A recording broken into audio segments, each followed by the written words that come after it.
America created the influencer, and now America hates them. The same country that built YouTubers into millionaires, launched TikTok kids into superstardom, and replaced Hollywood celebrities with bedroom content creators is now obsessed with canceling, clowning, and tearing them down. Somewhere along the way, admiration turned into resentment, fame turned into ridicule, and the influencer, the internet's chosen idol, became the internet's favorite villain. Today we're breaking down exactly why America turned on its influencers, why fan bases became hate mobs, and why the influencer era is collapsing under its own ego, hypocrisy, and chaos. Influencers don't rise because of talent, they rise because of relatability. They feel real, human, flawed, familiar. Early Logan Paul, early Charlie, early David Dobrik, early Emma Chamberlain. They weren't celebrities, they were one of us. No scripts, no PR team, no Hollywood polish. Then the followers flood in, the brand deals arrive, the lifestyle changes. Suddenly, the creator who once filmed on a cracked iPhone starts preaching like a brand ambassador for the hustle mentality. They start posting from penthouses about staying humble.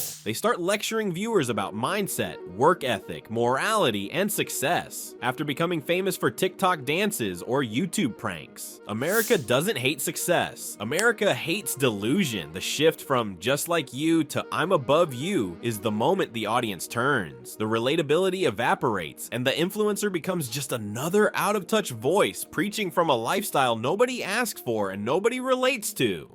Once clout hits, entitlement follows. It's predictable. Influencers start demanding VIP treatment, acting like follower count equals human value. We've seen TikTokers berate servers for not recognizing them. We've seen vloggers demand free products because it'll be good exposure. We've seen creators walk into public spaces like they own the building. This is fame inflation, when someone becomes convinced their digital attention translates into real-world superiority. The Ace family, Jake Paul, Bryce Hall, even former good guys like some family vloggers eventually cracked under their own ego. America can support confidence, but it despises entitlement, and once an influencer crosses that line, respect dies instantly, and once respect is gone, love never comes back.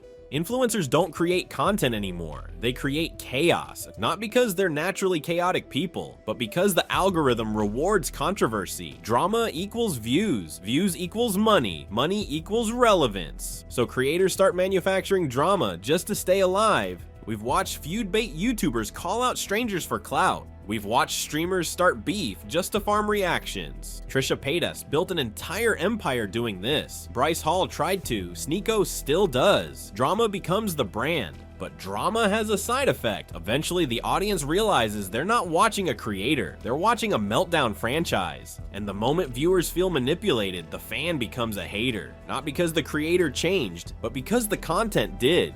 Actors and musicians don't owe you their personality. Influencers do. Their whole career is based on trust. They ask for your laughter, your attention, your sympathy, your loyalty, your money, your time. So when an influencer lies, cheats, scams, manipulates, or betrays their values, it hits differently. It feels personal. James Charles, the Ace family scams, wholesome family channels exposed for abusing their own kids for content. Every time a mask slips, America snaps. Because the contract between influencer and audience isn't built on talent, it's built on credibility. So when credibility dies, the relationship dies with it, and nothing turns love into hate faster than betrayal. But not every influencer falls. A rare few stay grounded. MrBeast built a brand on generosity and spectacle. His content gives, it doesn't take. Markiplier built a legacy on sincerity, humor, creativity, and respect for his audience. Valkyrie and Ludwig built communities, not cults. They evolved without losing their humanity.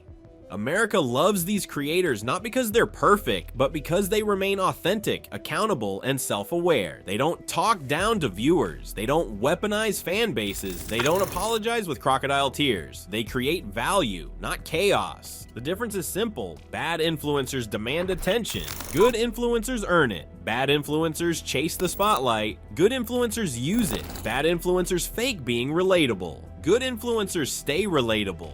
America doesn't hate influencers as a concept. America hates frauds, narcissists, manipulators, and ego addicts posing as role models. There is a special class of influencers who profit off being despised. They don't want respect, they want attention at any cost. Jake Paul built an early empire by being the internet's favorite loudmouth. Trisha Paytas has reinvented herself through a decade of public scandals. Influencers like Danielle Cohn or certain TikTok villains provoke outrage on purpose because they know hate is still engagement. These creators are the digital equivalent of wrestling heels, villains, clowns, chaos mascots. America doesn't just hate them, it enjoys hating them. They are train wreck entertainment. Their scandals are seasons. Their meltdowns are cliffhangers. Their lives are reality shows the audience never asked for but can't stop watching. The tragedy is that these creators don't care who they hurt as long as the views come in. The audience hates them, but the algorithm rewards them, and so the cycle continues. The influencer isn't always the mastermind. Sometimes they're the puppet. The real villain is the algorithm, which rewards the exact behavior audiences claim to hate. Outrage travels faster than honesty. Controversy gets more clicks than kindness. Scandals outperform sincerity every single time. A wholesome video might reach 200,000 people. A meltdown reaches 20 million. A charity event trends for a day. A feud trends for a month. The internet doesn't reward creators for growing up, healing, improving, or being stable. It rewards them for being louder, messier, angrier, and more unhinged. That's how we ended up with hate watch creators, rage bait accounts, victim influencers, and TikTok personalities who act like real-life NPC villains. America hates influencers partly because influencers become who the algorithm pays them to be. Not artists, not leaders, not entertainers. Just performers reshaped by a machine that values chaos over character.